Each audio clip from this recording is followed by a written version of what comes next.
l'alimentation crue, l'alimentation vivante. Alors c'est surtout l'alimentation vivante. Le but de ce cours, c'est de voir si l'alimentation vivante est bonne pour la musculation, pour le développement de la masse musculaire, la sèche, etc. Parce que ce sont des notions qu'on a eues depuis, on va dire, alors historiquement, on verra que ça remonte à peu près au début du 20e, mais le renouveau de la mode, c'est post-2000, on va dire, en tout cas d'une mode un petit peu accélérée grâce aux plateformes de vidéos en ligne type YouTube et puis Facebook, etc.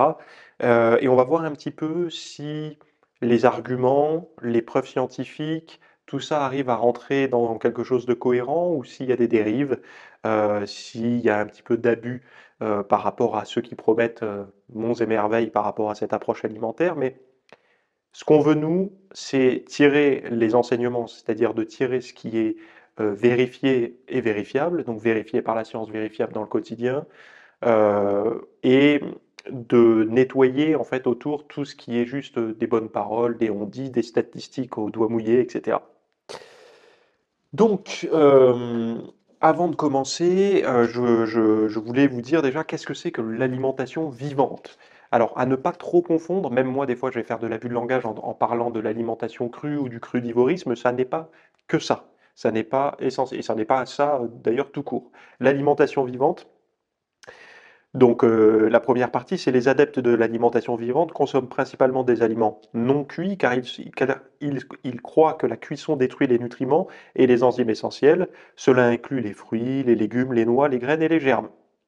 Donc déjà, la première chose, c'est il faut que l'aliment soit vivant en tant que tel. C'est-à-dire que si vous parlez par exemple de viande crue, de la viande crue, elle n'est pas vivante, elle est crue. C'est-à-dire que la bête a été tuée, vous avez pris un morceau, par exemple un morceau de poisson, un morceau de bœuf ou autre, et vous le mangez cru. Mais la bestiole est crevée, elle est morte.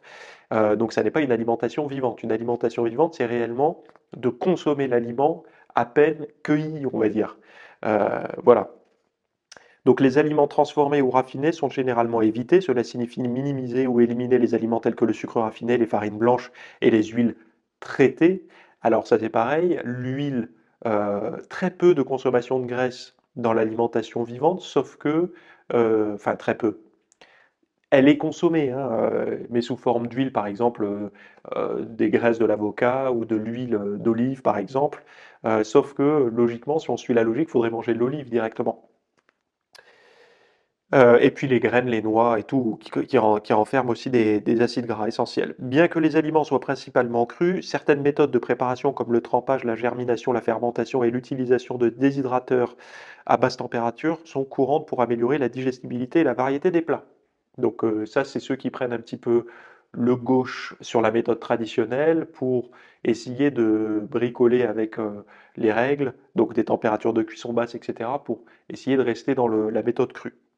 Et les partisans de l'alimentation vivante affirment que cette alimentation peut entraîner une meilleure santé digestive, plus d'énergie, une perte de poids et une réduction des risques de maladies chroniques. Ces bienfaits seraient dus à la haute teneur en nutriments, en fibres et en enzymes naturelles des aliments crus. Donc ça, c'est la première partie, déjà, de savoir ce qui vous attend, entre guillemets. Je ne vais pas démonter cette alimentation crue, encore une fois. J'ai mon point de vue personnel, j'ai une pratique personnelle aussi.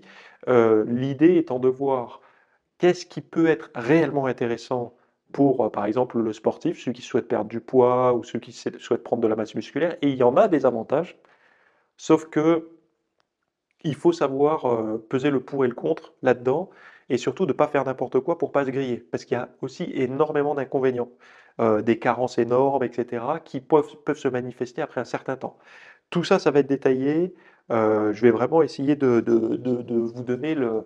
Enfin, c'est pas je vais essayer, je vais tout vous donner en fait. Le PDF, il y aura comme base aussi également. On va parler de l'histoire, on va parler comment dire, des dérives, donc de ceux qui abusent un petit peu en vous promettant bons et merveilles. On va voir les allégations qu'ils utilisent pour vous faire tomber dans leur piège. Et on va voir ensuite le concret, c'est-à-dire que ce que dit la science et comment mettre en place au quotidien. Merci d'avoir suivi ce rapide extrait. Donc, dans la version longue, on va détailler précisément ce qu'est une diète, on va dire, une alimentation vivante, est-ce qu'elle est bonne pour la musculation? Est-ce que c'est bien de travailler sur l'équilibre acido-basique pour améliorer la performance et la prise de muscle? Quelles sont les alternatives et comment mettre ça en place au quotidien? Donc attention, si vous suivez déjà une alimentation vivante, c'est certainement dans ce cas-là que vous allez apprendre le plus de choses. Si vous débutez là-dedans, bah, ça vous permettra de ne pas vous faire avoir par des tas de discours, etc. Mais surtout, à la clé, ça sera une optimisation de votre diète en prenant plus de masse musculaire, en étant moins gras et en faisant de meilleurs choix, on va dire, pour votre santé moyen-long terme. Voilà. Donc si ça vous intéresse, allez voir le lien qui se trouve juste sous cette vidéo, soit dans la description, soit juste en dessous et vous accéderez à la fois à la version longue en vidéo, mais aussi aux documents PDF et à toutes les références scientifiques qui accompagnent. Voilà.